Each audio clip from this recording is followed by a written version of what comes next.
Elli, but you can call me Elli. Check.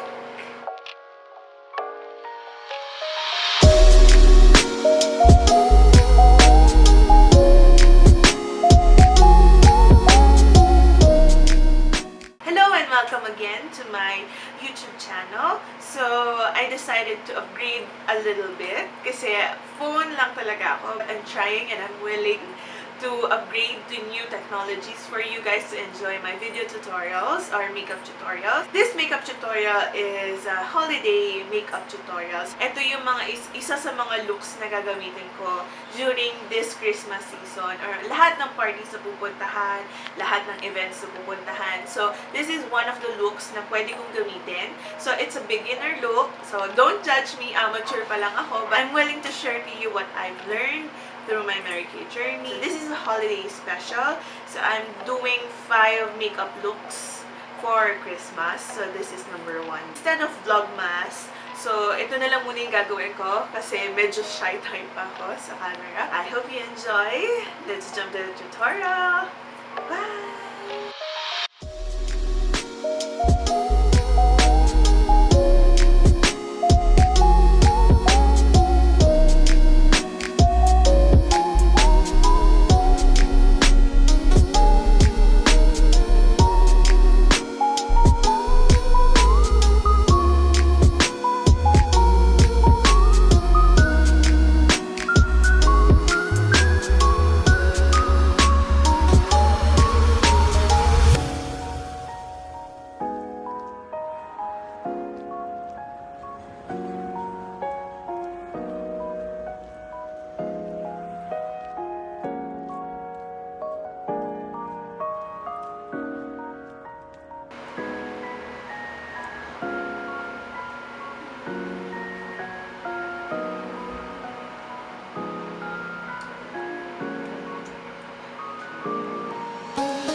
kayo kasi ako lagi ko nakakalimutan mag-mascara.